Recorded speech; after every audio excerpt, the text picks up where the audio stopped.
Welcome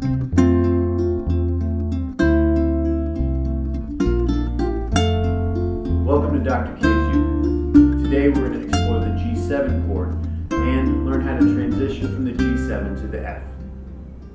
Notice I said G7 chord. It means we're no longer dealing with just a triad. We're actually going to add a note to our G major triad. Our G major triad being G, B, and D. Now we know G is the root of our chord. When we stack that first third onto the root and add B, the B is considered the third of the chord because it's 3 notes, or the distance of a third, above G. As we stack that next third, the D is actually considered the 5th because it's 5 notes above the root. The 7 that we add to a chord is the 7th note above the root. So we're actually going to add another third on top of that D and add an F to our G chord, making it a G7. G, B, D, and F. Now in order to play that on the uke, I need to make sure my strings are going to sound G, B, D, and F. My top string is already tuned to a G, so I don't need to do anything to it. My C, E, and A strings, I'm going to have to change. If I put my first finger on the first fret, where I would normally put it for an F chord, I'm changing my E string to an F, getting my 7th on my G7 chord. If I put my second finger on the fat string, the C string, I'm turning that C into a D, getting my 5th. If I put my third finger on the bottom of the second fret on my A string, I'm turning the A into a B, getting the 3rd of my chord, and I already have my root with the top string. So it looks like this. I'm actually making a triangle shape with my fingers. A little bit closer. First finger, first fret on the second string up, the E string. Second finger on the fat string, second fret. Third finger sneaking down underneath the second finger on the very bottom string, second fret.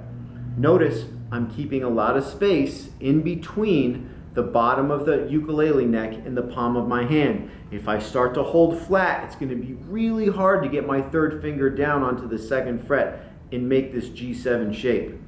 This is much easier, curling your fingers around, making sure your thumb is all the way back here by the nut, and much easier to make the G7 chord.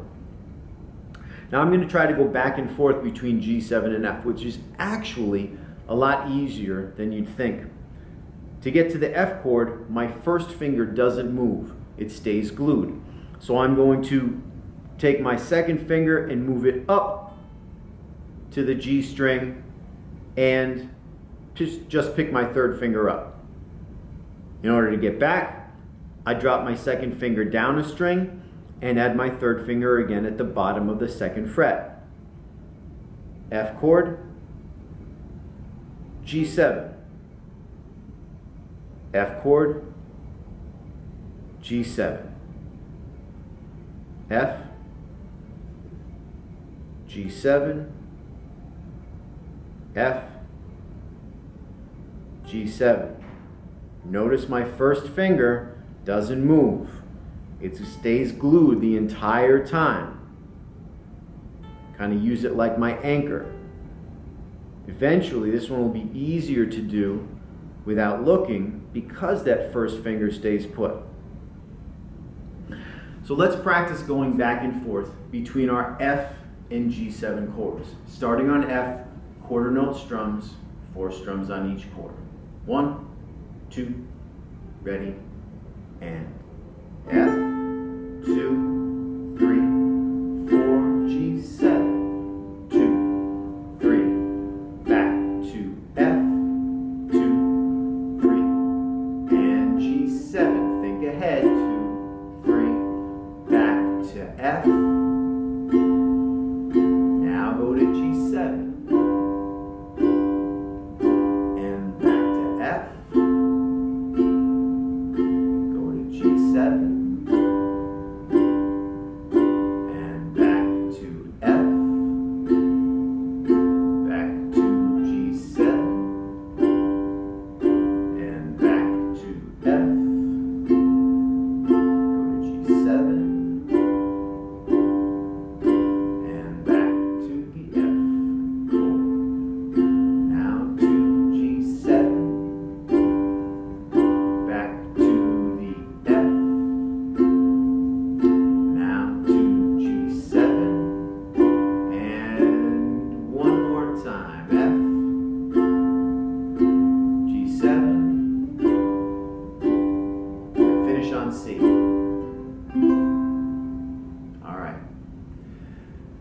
great way to practice this would be just the way we did. Then when you're feeling comfortable with it, go to 3 strums on each, trying to speed up your transition. Then maybe 2 strums on each, and finally 1 strum on each chord. When you get that and you can do it without looking, you've nailed it. Until the next time, take care of yourselves, take care of your ukes, and make beautiful music.